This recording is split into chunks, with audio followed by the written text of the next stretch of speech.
But to me, that's an example of stories I've heard out of the old Lucasfilm that nobody would correct George Lucas, nobody would offer another opinion. It was, George, whatever you think is the right answer. Mm. It doesn't matter if you're asking people their opinion if the answer is always whatever you think is best. Always keep in mind, we never know it all, which that's an odd tangent we've gotten on finance and budget, but I think that's true in every endeavor.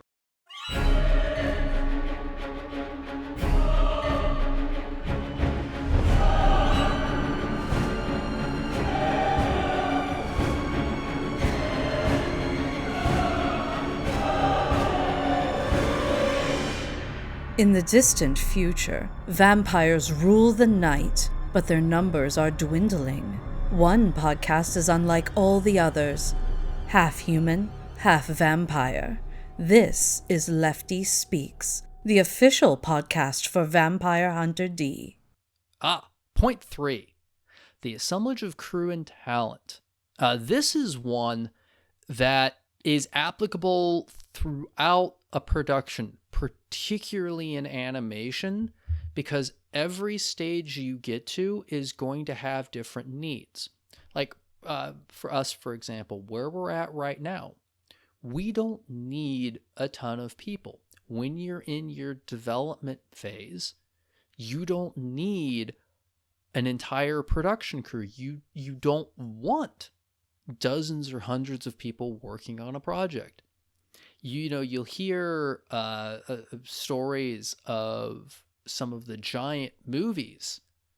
When they go into production, you've got hundreds of people working on them. Well, you don't want to hire those people too early. Otherwise, what are you paying them to work on? And you burn your budget for no good reason.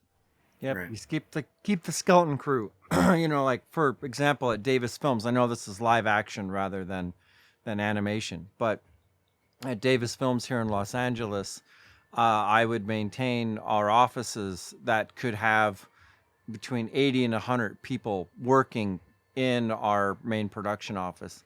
I would keep us at around 4, and 4 people maintaining the facility. There's a certain number of, like, I had 11 phone lines. Everything is set, but because at any minute, let's say when Tony Scott was alive, Tony would go, "Hey, Sammy, let's do this project," and then Sammy would be like, "All right, Neal, we need to be ready in 2 weeks." So I would need to be able to move an almost empty office and have 60 people ready for pre-production in 2 weeks. I just all the networking, phones, everything had to be set up so that it could be easily expanded very quickly. But you couldn't maintain that cost. I mean, that's so you'd have to scale down between projects.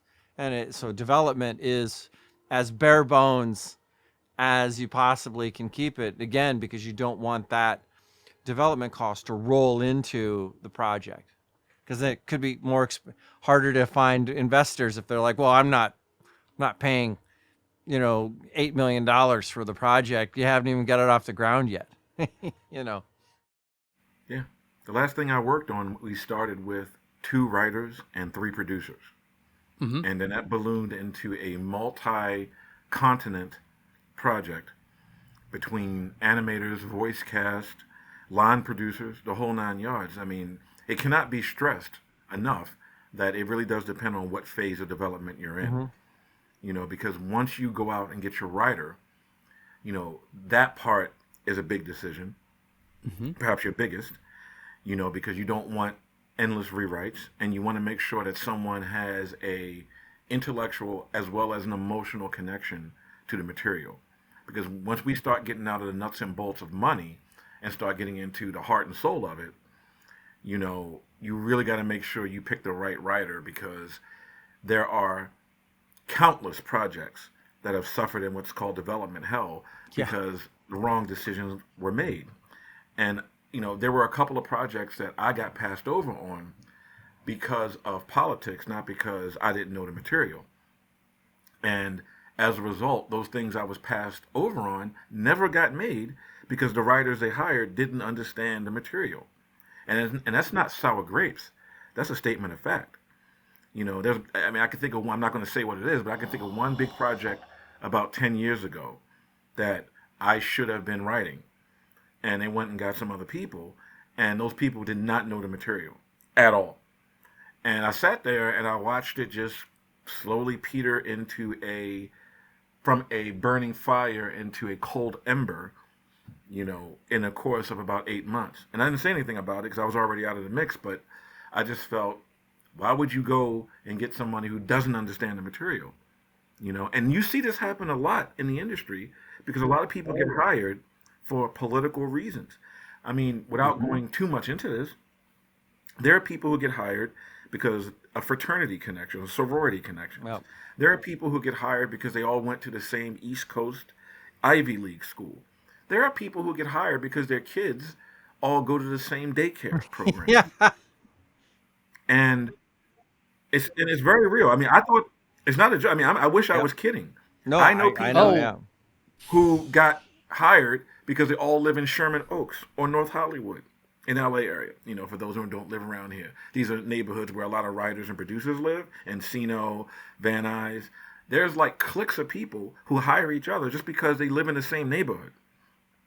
I didn't think that was a real thing, but it is. It is. Yeah. Oh, I know of one where I can't remember if it was the producer or the director. One of their friends was connected to this amazing writer, and they convinced the head producers to hire them for a rewrite pass, a punch up.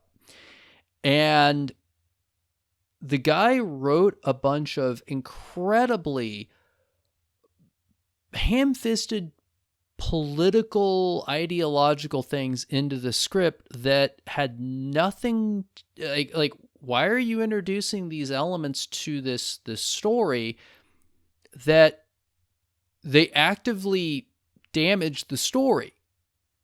But he tried to hijack the movie's script with his rewrite for his ideological viewpoint, and they ended up just wasting money on the guy. He got canned, and they brought in another writer because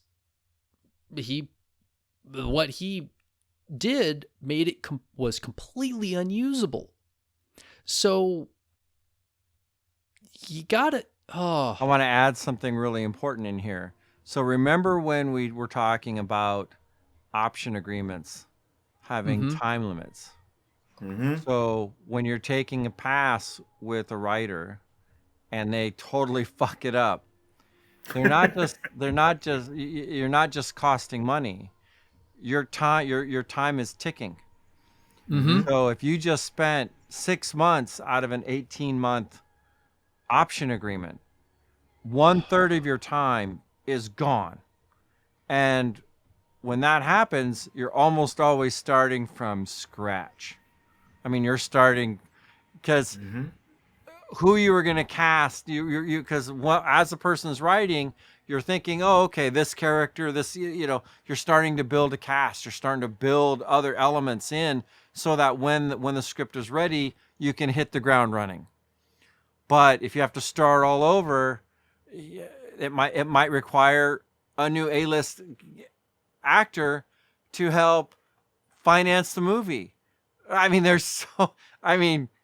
literally, it's like the game where you pull the pieces out, Jenga. Yeah. Jenga. I mean, it could literally be like you're starting with a whole pile of little bricks all over again. But now with a third of your time gone, that clock is ticking. It does not pause. And the funny part of this is we've rolled right naturally into our fourth point, which was development and scripting. One of the things with development and scripting that I think, we want to touch on, Brandon, you brought this up a bit, was you bring in essentially a lead writer, particularly in an animated project, whether it's a movie or a series. You're going to have more people involved in your story craft. One of the big differences between animation versus live action is that I will say this is the norm, but in Hollywood, it's more like, guidelines, not rules, laws. In live action, your executive producers are typically tied to the financing of the movie. In animation, your executive producers are often creatively involved. Yep. And so if you look at a major animated movie, you will see a lot more people in the executive producer titles, and a lot of them are going to be involved in the story aspects of it, reviewing the script, the storyboards. So you have a lot more discussion on what goes into it, what finally makes the screen. So I think in animation you have a lot more where people have to, fight for the best idea, get the cream to rise to the top kind of process. Whereas in live action, because you can go to production so much faster, you just need camera and some people to put in front of it. You could have only 1 to 3 people ever touch the story, your script, what people are saying. So who you choose as your lead writer, regardless of what medium you're turning into motion picture, I think is incredibly important. It sets your tone for the whole thing. And when you then hire the additional writers, they're going to help shape how that turns out. They're going to be the ones handing out the assignments. You might have your producers and your editors and everybody else weighing in on notes, but choose well in who you have as the person in charge, because they're setting the tone for that room. And Brandon, I think, has some great stories out of his time working as the head writer for Ianu, because we've talked before about some Hollywood productions get really, really juvenile and just downright, we're talking tantrum level, just wastes of time, energy, and just misery creation. Yeah. It doesn't have to be that way, but there are always going to be people who are toddler level mature in how they handle things. So for this point here on, for development and scripting, which ties into point 5, rewrites and hiring new writers, I kind of want to hand that over to you, Brandon, to, get into some of the, I would say, more positive experiences, because I think we all have been through, and it's easy for people to imagine somebody throwing a screaming fit in public versus what we want. Yeah. Thank you for that. On the first day of Ianu, which, the Age of Wonders movie, I don't know when this is going to release, but it's going to be available on August 30th on Cartoon Network, and I believe the next day on HBO Max. It's the prequel film to season 1 of Ianu.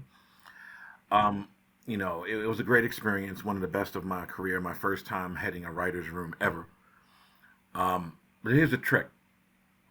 On the first day, before we even talked about 1 second of screen time, I got all the writers together, and we were in an office in Pasadena, and I said, there's not any issue we have can be settled with an adult conversation, because I don't want anybody leaving here feeling misunderstood, disrespected, slighted, or anything.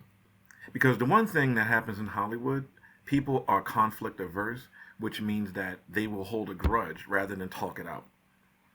And so many things get destroyed. Like sometimes if you buy a DVD, or you'll see a behind the scenes thing on TMZ or something, and you'll hear it was toxic behind the scenes and the cast tore themselves apart.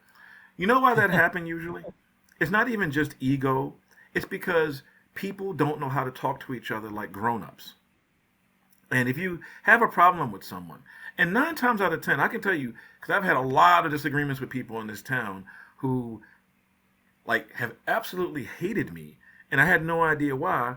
And it's because they misunderstood or completely got wrong something I actually said or did. So then after the fact, maybe years later, we have a conversation and they were like, well, I didn't like what happened. And I'm like, that wasn't even me. I wasn't even there. Like, you've got me confused with someone else, which actually does happen a lot, Yeah. which is bizarre, you know? So I feel like once you set an adult, and I'm not talking about porn, I mean adult as in grown-up, mature tone. Once you set an adult tone, there is literally nothing that should stand in your way. But the level of immaturity present in this town, mixed with narcissism, is why things Yes, go yeah. wrong. I was just gonna You know, say the biggest problem that I've ever faced in my 25 years here is when you actually end up meeting a true narcissist, right? because That's scary. they are not capable of adult conversation. I mean, it becomes I've learned so much about narcissism from one experience. It is unbelievable. I didn't even Right. know, what is a narcissistic injury? What does that mean? Well, when you have a narcissist that you're working directly with, you very quickly learn what a narcissistic injury means, and it's not good. It is not good.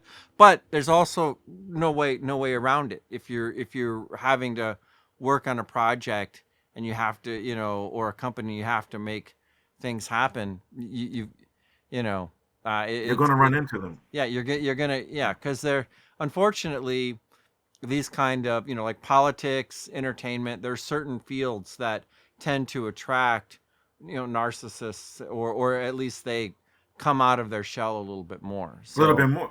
yeah, And you know what it is? It's enabling. It's if a person is enabled to get away with certain things, yeah, and there's never consequences, because the kryptonite for a narcissist is a consequence. yeah. And you actually, you Absolute mentioned it. Yeah, kryptonite. you mentioned it because I just had a conversation, a wonderful conversation yesterday, and it was interesting because I'm very non-confrontational. I Hmm. want everyone to be able to work. I also, as a former teacher, I like communication.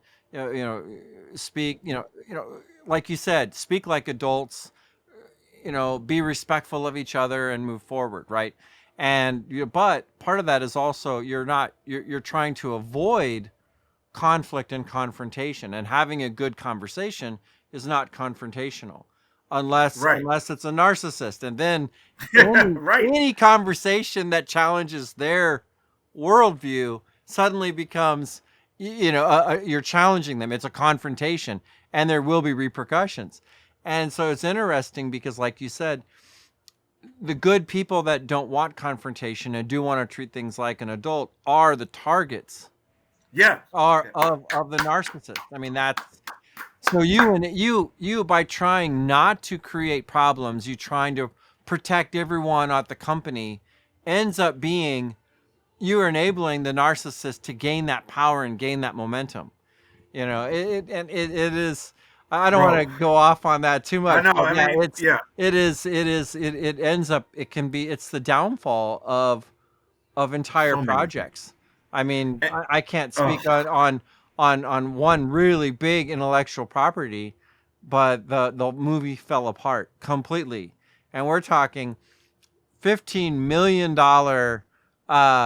development payout to get the rights, and we were weeks away from all relocating to Europe to film, and a wow. narcissist. Now, luckily, I didn't have to deal directly with that one. I felt the repercussions, but I wasn't the top dog on that project. So, but Hmm. yeah, the narcissist was what probably cost us, 20 to $30 million. Yeah. Wow.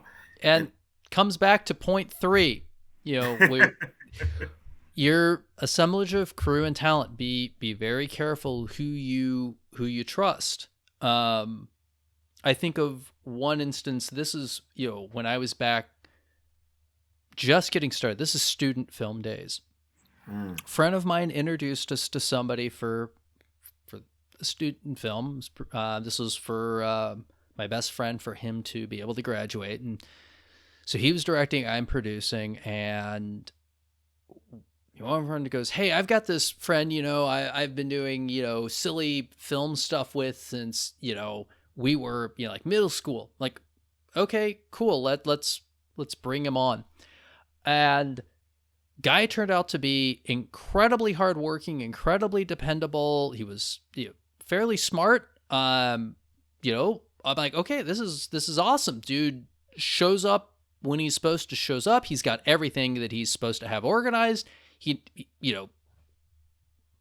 just dependable worker. And student films, you're not working on them too long. You don't have a long shoot because it's, whatever money you borrowed from your parents, essentially. And at the end of this short production, and we had a fairly large cast for a student production, every single woman came up to me afterwards, because you're only filming for a week or two, just a couple of setups and you're done. They're not long. You're only getting a couple of minutes out of the thing total. Every single woman came up to me at the end of it and complained about him hitting on them. And not just hitting on them, but like excessively, incessantly hitting on them. Yep. And I'm just like, why? Because I was looking forward to, because we were looking at doing a film festival competition next, trying to compete for attention. We actually ended up doing it and got some industry executive attention out of it. We ended up getting an amazing mentor for our careers out of it. And we were going to invite this guy onto that project because he was, such a dependable worker. And then all the women came and told us about what he was doing when we never saw. And I was, okay, well, we'll never work with the guy again or do anything with him again, because if you have somebody acting like that and making so many people uncomfortable, you're, especially in a work environment, you are setting yourself up for failure. You're setting yourself up to make a worse everything. Mm-hmm. And this is just, one example from my life. It doesn't have to be somebody hitting on people that creates the problem. There's multiple ways a single individual can create a wide-ranging set of problems. And you have to make sure that people know they can give you feedback, that you're going to listen, you're going to take steps to try and verify their story. You just can't accept an accusation and just run with it without checking things, because not everybody in the world's going to be honest. We have to be fair about that. Yeah. But you have to be willing to let people know you'll listen. And there's a notion that I've heard expressed, particularly from interviews I've seen with this well-known New York divorce attorney of all things. And he talks about, the couples that stay together are the ones that have established, conflict rules, fight fair. And in the same manner, Brandon, what you had mentioned, mature adult conversations, don't go for low blows. Mm-hmm. Right. Whatever, how that translates to the situation. So, who you hire is important, but how you set things up and the expectations you set, I think, is also really important. Right. And that's actually what I was going to say is that's one of the reasons why the industry in general does get a bit cliquish, because whenever you're starting a new team and you have everyone is new and no one has worked together, there's no shorthand, right? And there's no way to know if you have a problematic person or people in the midst. yet. I mean, typically, yeah, once in a while they tell on themselves really early, and you're like, wow, I'm glad I Right. got rid of them, really fast. But most of the time, you don't know until you're too deep into it, right? And so Yeah. that's one reason why people do tend to gravitate to working with people that they've already worked with again and again and again, because they know they're reliable, they know they're not That's going a to good point. have those Yeah. kind of issues, and they're dependable, and so on. The quality is high, dependability is high, the drama and problems are low or non-existent, and because whatever you're making, whether it's animation or live action, it's always the battlefield is always changing. And so if you have a team that can adjust to the different environments that you're going to be forced upon you, that's one less variable that you have to deal with. Hmm. And variables cost time and money, and those are Money. the two things that disappear fast. And they're without both, you lose one, it puts a strain on the other. It's just so, yeah. Yeah. Crewing And up on a right positive. is so important. Yeah, and I was going to say, to piggyback that on a positive note, the Ianu Writers Room, once we set that, we never had a real problem. I mean, there were challenges, obviously, and there were little bumps in the road because what doesn't have bumps. But in terms of day to day, nobody ever left that room feeling like they were mistreated or anything. And I feel that I wish that were the case across the board, Yeah. because I have worked in rooms where bad behavior was tolerated because people, like I said, they all lived in the same neighborhoods. They all like hung out together. And where on one hand, yeah, you can get the click, that's because they're, reliable. You also get the click because they are kind of, toxic, and they feed each other's toxicity. And that's something that I don't ever want to do, and I never want to be in those scenarios again. And the thing that blows my mind, and maybe we could, end on this, is that how long will people tolerate foolishness when it starts to cost them money? Just because you like someone, how much rope do they get Yeah. before the line producer or executive producer says enough's enough, you can't keep hiring your friends? But I don't see that happen enough.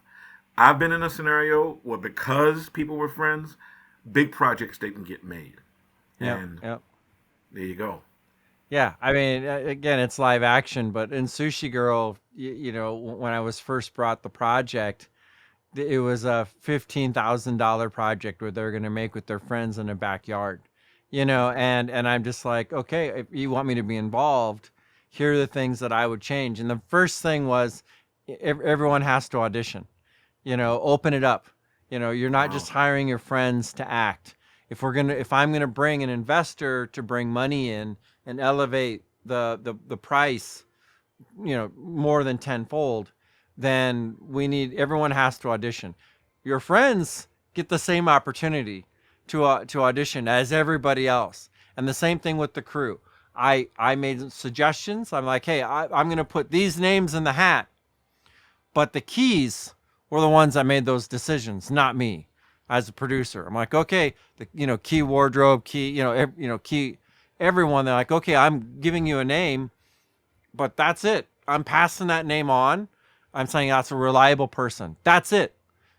Then they make the decision of whether that person works for within their team and how they work, specifically how they run their team.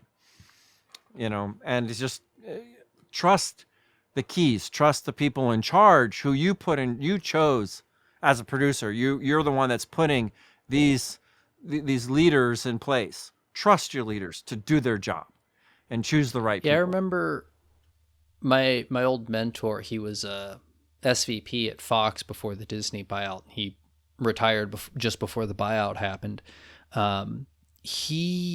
His method for that was, if he knew you and trusted you not to be an idiot, if you were interested in the job or something that he was in some way connected to, he would say, give me your resume. Mm-hmm. And he would email the resume over and just say, hey, this is somebody who, I'd like you to consider their resume. And that was it. He would never pressure them to hire someone. He would just give you the chance to get your name in the hat. Beyond that, it was on you. It was, he would do the one thing and step back. He was not interested in trying to, pedal the, grease the skid a little too much. Yeah, it's giving the opportunity. Yeah, it gives them the opportunity. Their name is in the hat, and then they have to win their job just like anyone else. And it's that's how I, the environment that I worked with my mentor Samuel Hadida. Same thing. Just, and that tends to work really well. Before we move on from the writing, Brandon, would you touch on, particularly this is the case for series and writer's room, what goes into a bit of setting the assignments for the different writers, since you don't really, with the aforementioned time constraints, it's a little impractical to have one person write the scripts for an entire season of a show. You can have one person write a feature script, sure, but not a whole season. So just so we frame it for people, typically, if you're looking at an animated movie or movie in general, you're looking at an hour and a half to 2 hours. So 90 to 120 minutes. If you have a season, which could be anywhere from 8 to 12 hours of content, well, that's a lot more writing involved. Yeah. So that's a great question. So first thing you have to do is figure out how many episodes you're actually going to have. That's number one. Then there's a big lesson I learned the hard way, is that we have to make sure that every episode clocks in no more than 21 minutes and 30 seconds, which is half-hour broadcast length, because the rest of the time are commercials, right? Now, with that being said, I'm going to speak from direct experience. We had 13 episodes on Iyanu. And our first season writer's room, there was 3, 4. We had 5 writers. And so what I tried to do was let every writer write back-to-back episodes so that everybody had at least 2 episodes.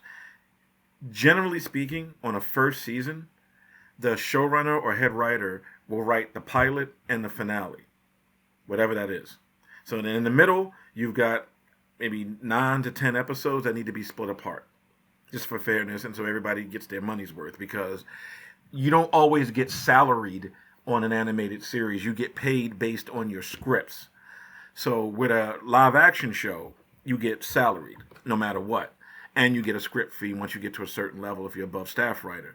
But on animation, there is no salary unless you're the head writer or EP or showrunner. So with that being said, you have to make sure, especially if you have a relatively larger writer's room for animation, that everybody gets at least 1 or 2 scripts, because it has to be worth their while. And that's something that no one really talks about, is how low animation scripts are compared to your typical live action, especially for even a half hour. A half hour comedy or dramedy live action is significantly more than your average animation script. So we try to be fair. I try to be fair, but you really got to look at the constraints of time and make sure that you have a talented and fast writing crew, because they get 2 drafts and then I have to rewrite everything, And with Iyanu, because we were dealing with Nigerian culture, we had to get a 4th pass, which was Nigerian authenticity, in terms of dialect and slang. And these are things you have to build into your time, into your production schedule.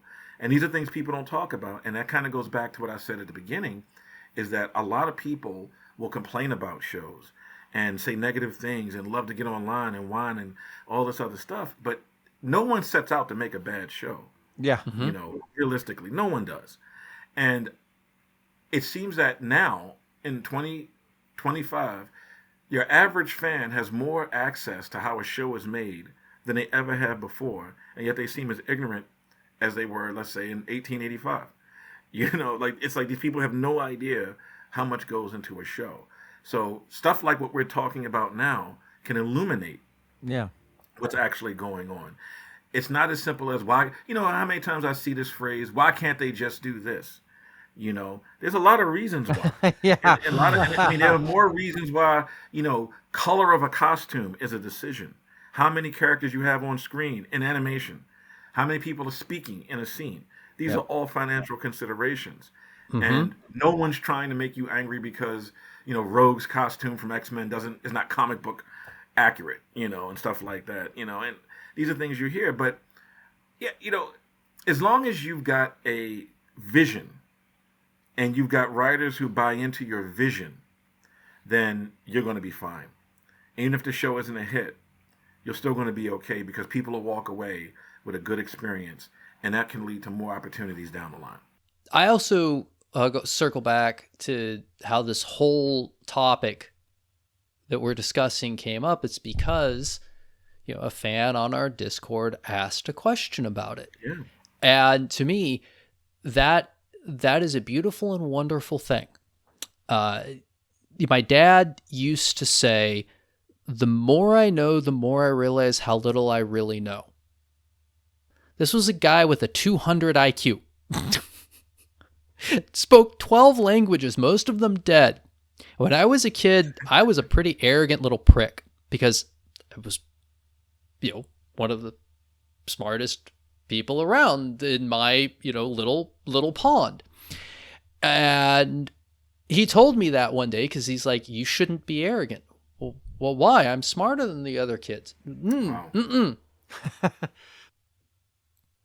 more I know, the more I realize how little I really know. Right. And so to me, ignorance and curiosity are wonderful things because the unknown can be amazing and wonderful. Curiosity, the desire to learn. So for people who ask these questions, thank you. Because it pushes us to think and consider things. I love being able to ask questions of people who are more knowledgeable about something I'm interested in than I have the knowledge or experience with, because it pushes my brain. It helps me grow. Yeah. So yeah. So thank you for bringing this topic to us. Yeah, and that's also, again, when you're crewing up, whether it's hiring your crew or your writers or whatever, keeping that in mind is really also really important because it helps everything move forward, because even like a writer might not understand certain things later on in production, right? So like I'm really big on building the brand and seeding things in like an original script, whether it's a movie or a series, seed things into that I as a producer can build off of later, because it's always harder to build from nothing, right? So if you're like, okay, if we're going to have a expansive world and we're going to have if we want to make one movie a franchise, bake it in from the beginning and make it authentic. So then it's not like you don't feel like you're adding additional rooms onto a house that was already finished, right? And so if you have people that are able to take that in and adapt and not think that they know how it all works completely, then you end up growing together.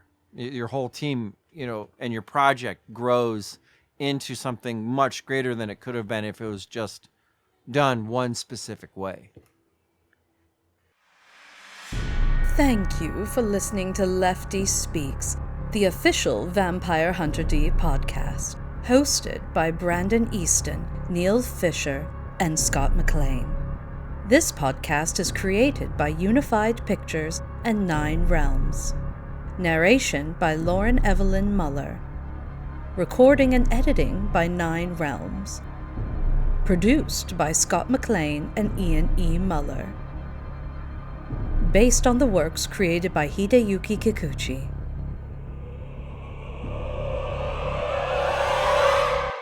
Happy hunting.